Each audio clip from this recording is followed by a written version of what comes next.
Every new mother knows the overwhelmingly warm feeling, the pure delight when bringing home your newborn baby. But then, imagine this. Shortly after hearing your baby's cries for the very first time, you hear. You have the right to remain silent. She said, "I'm sorry, but I have to take James." And from that moment on, my world was upside down.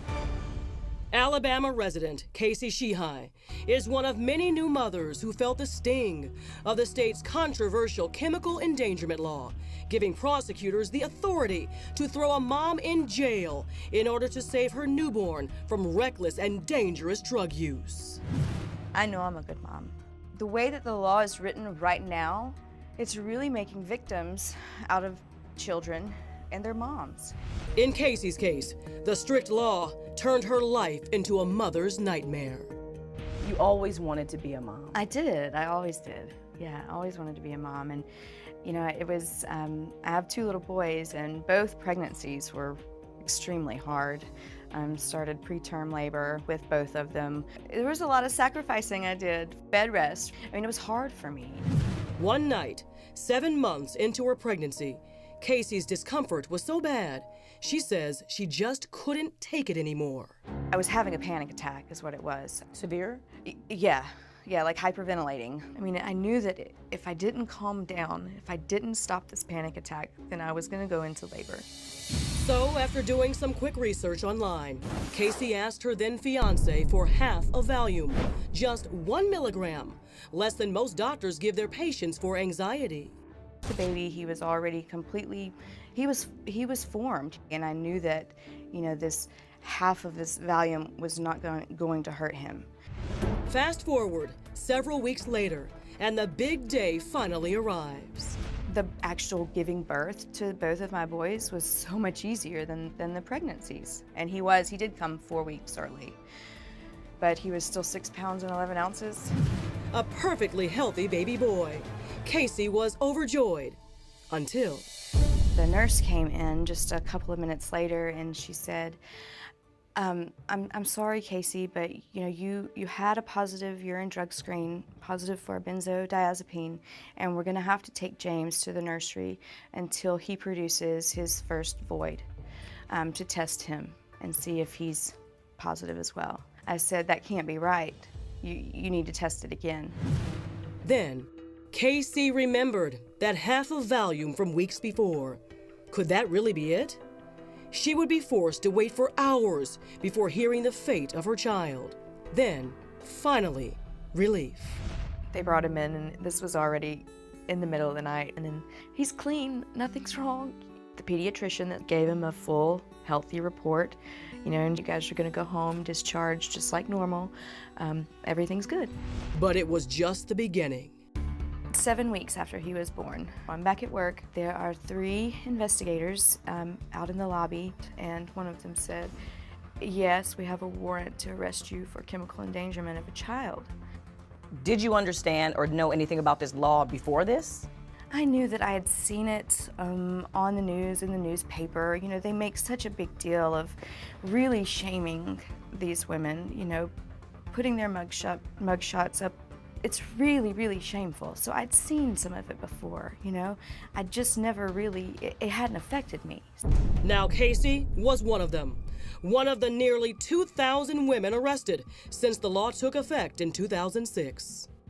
At the time, the Chemical Endangerment Clause was used to remove children from what was a rash of homemade meth labs. But now, the law has been interpreted to include any unsafe environment where drugs are introduced, including the womb. There are lots of questions people are probably asking, like, why not get these women help on the outside instead of leaving their newborn baby lost without the only mother they know? But it's that kind of legal tough love that former drug user Heather Capps says was exactly what she needed. Prison hanging over my head is what got me clean. I was what they call it, trash can drug user. I didn't have a preference. I would use whatever drug I could get a hold of at that time. Heroin, cocaine, meth, mixing it together. You're a smart girl. You know those things could have killed you. But I didn't care if I lived or died.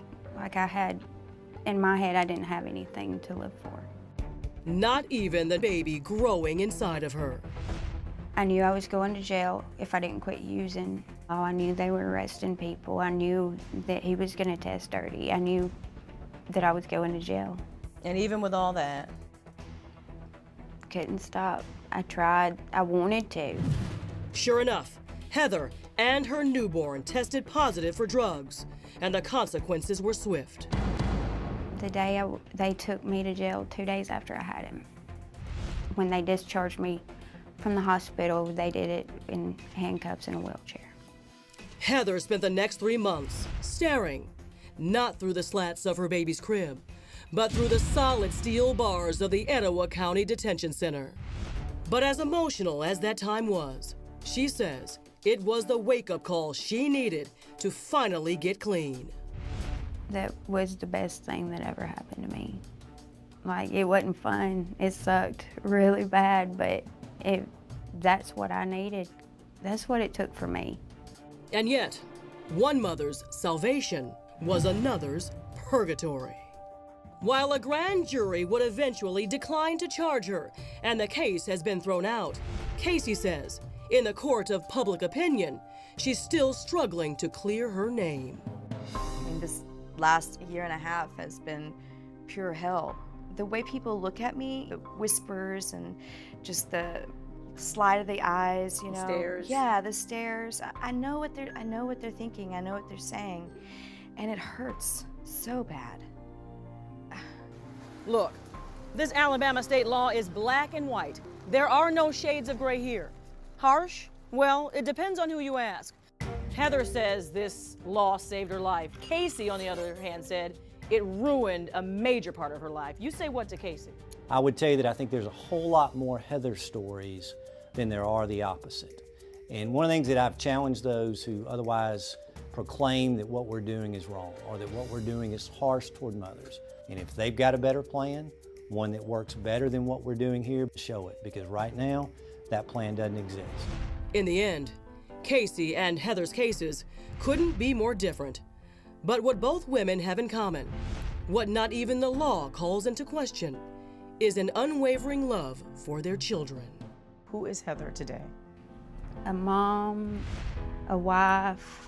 I don't spend all my money on drugs. My kids have things. I'm able to help support them. I mean, I couldn't ask for a better life.